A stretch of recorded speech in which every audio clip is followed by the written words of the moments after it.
Hey there everybody, it's Rick Utzer here with AirgunWeb, and we're going to tell you the facts, not fluff. And today we're taking a look at something that I'm pretty sure Diana was somehow tapping into my mind and reading it a couple years ago, because look what they've created. This is the LP8 Magnum Tactical 177 rifle, carbine, whatever you want to call it. This thing's awesome, and that's what we're going to get to today.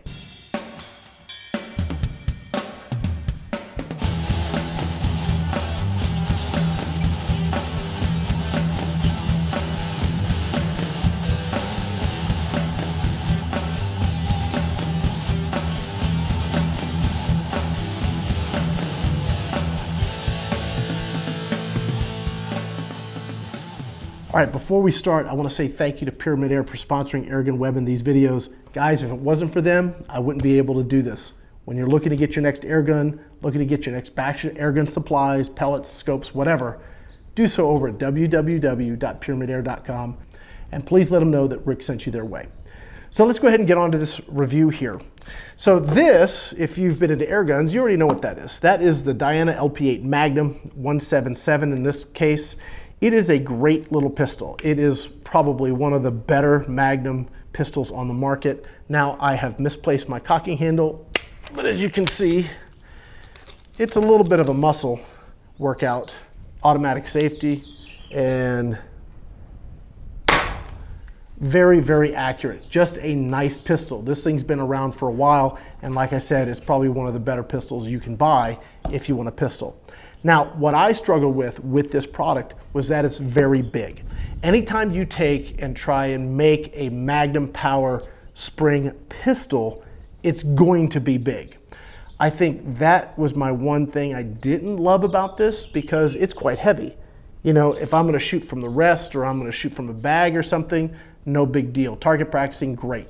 Out in the field, trying to actually use this in some sort of capacity gets really tough because it's so big and heavy. So I was thinking one day, gosh, if only they would just put a little stock on it. And I was on Pyramid Air's website, and this thing quite literally jumped off the page, and I said, that is what I have always wanted from my LP8. Now, we have a completely different animal here. This gun is much easier to cock because it's got the moderator on the front that gives you the advantage, and there you go. It's just that simple. Automatic safety, great trigger, all metal construction, same with the old one. Made in Germany, which is also very nice. It's also reflected in the price, but you get what you pay for here, and you're getting a lot of airgun here. So what they've done different, they've added the moderator, obviously, and they've added the buttstock. It's not super long, and you are kind of cramped, but it does give you the stability to use this far more accurately off the bench. And out in the field, you have a little shooting bipod or even just free holding. This is actually quite easy to shoot, and it's very, very accurate. We'll get to that here in a minute. The one thing that they did that I wish they hadn't done, all right, as you see on here, we've got a great rear sight, fully adjustable, and we have that nice front sight. On here, they have this really nice fully adjustable rear sight and no front sight. So that would have been something that if they had been able to keep that front sight somehow, then you wouldn't have needed this optic, and that would have made the gun, I think, even that much more awesome. But they did include the optic, and we'll do a little B-roll here. You can see what this comes with. It actually comes in a really nice hard shell case, and it comes with the scope, with the rings, and they've not shifted or slid or anything. There's kind of a texture on this metal, and I'm pretty sure, I don't know for sure, I'm not an engineer, but the way these rings grip, even though they're just the single screw, simple rings, with the recoil, this has not shifted at all, and I've shot several hundred shots through it, and we've been good to go. So whatever they've got here, it is working, and the scope's not shifting. Maybe it's because the scope is very light. Maybe if you put a heavier optic or tried to, then you'd run into problems. But this package, as they've delivered it, I've had no scope slippage issues at all. So that's been very cool. So shootability, super easy to work, guys. Just really easy to cock, drop the pellet in. The safety here is ambidextrous, so righties or lefties aren't going to have a problem with the safety. And the trigger pull is really decent. It's probably around 4 pounds, give or take. All right, let's talk a little bit about performance now.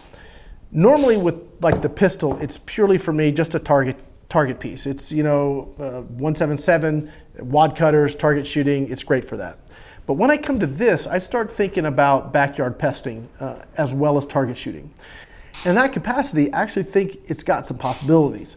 So I'm shooting the Meisterkugeln, and forgive me if I butcher the name, in as many years as I've done this, I've not been able to get that right yet. So the Meisterkugeln pellets here, they're 8.2 grain, they're averaging about 560 feet per second, and that puts you right around, 5.71 foot-pounds, give or take. These here are the Baracuda Hunter Extremes. Now these are 9.57 grain, a little bit heavier, and they are the hunting pellets. They got that nice sort of, looks like somebody took a Phillips head screwdriver and stuck it in the front of the pellet. These things are great on small game if you want to get some great, one, accuracy, and two, you want some good lethality. These things are awesome, and they don't over-penetrate, which is great. All right, so we know it has the power. Does it have the accuracy? Short answer is yes.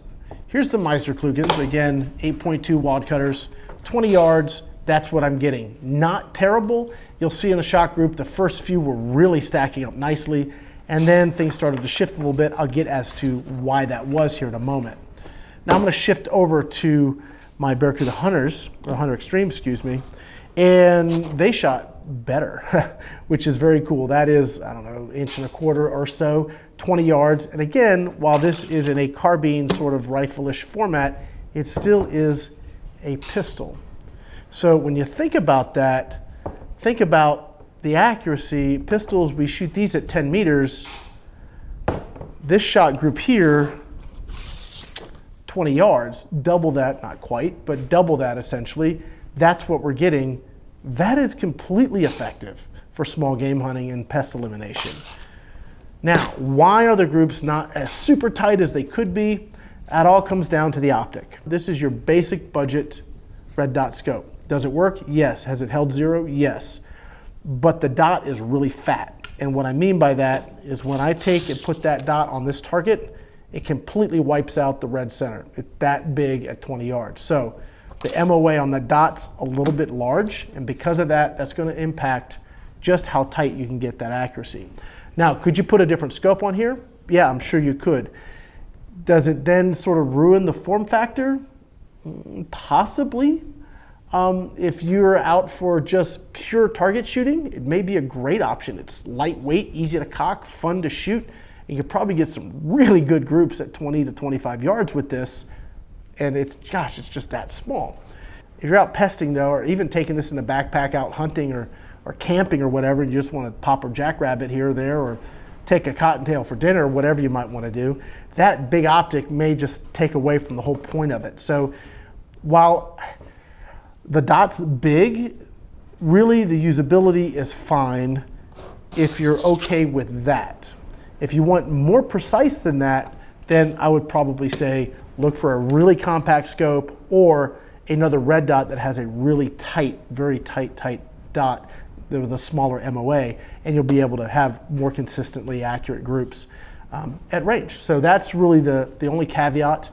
We've got, I wish it had front sights, and I'm not upset with the scope at all. It's just going to be a limitation with how tight your groups are going to get because that dot just obscures the entire bullseye. That's really it, guys. All metal, moderator, 177, good power, great accuracy as far as I'm concerned, really nice trigger. Just everything about this is just really, really nice, and it comes in a really cool case. So if you're into this kind of form factor, you just like shooting a really nice air gun, one that's made in Germany, by the way, then this is a great option. Guys, that's going to be it for now. My name is Rick Utzer here with AirgunWeb. We're going to tell you the facts, not fluff. Thanks for watching.